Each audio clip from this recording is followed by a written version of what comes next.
Okay, here's a look at the E-mini S&P Stock Index Future for Monday, April the 11th, 2011. We're looking here at the market profiles, and this is what occurred today.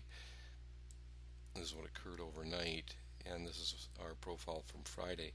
So the market came down in here and hit a very important support area in around the 18 area. Just draw that in more or less here. And we did have a nice bounce. It closed here on Friday, and I was suggesting that there could be a nice reaction bounce off of that test. And it did have a pretty good bounce. It got up here to 1330, just shy of it in the overnight and just above it in the regular trading hours.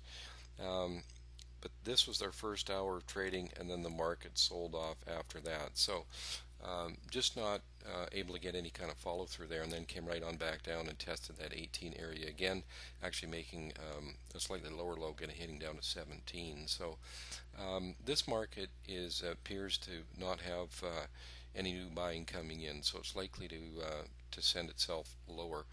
We've got some resistance area here around 23 to 25.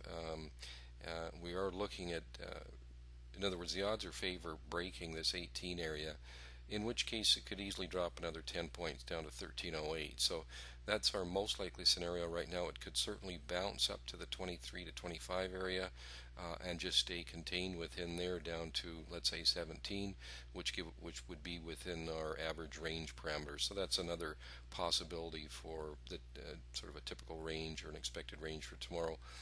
If the market should break below 17 and hold below 18, then look for possible move down around the 1308 area. So that's really what we're looking at right now, with certainly more of a bias towards the short side at this point. We also use the regular market profiles, that is the market profiles from the regular trading hours as well, in our analysis.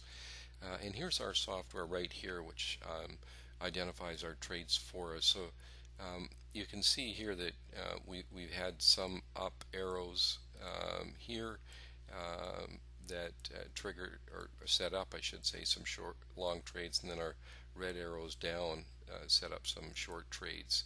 So what we ended up by having here was a trade that was set up in this, this first arrow up here actually set up as a trade that allowed us to get long up in here. We ended up by exiting that trade with break even, and the same with this trade here. So first two trades were break even.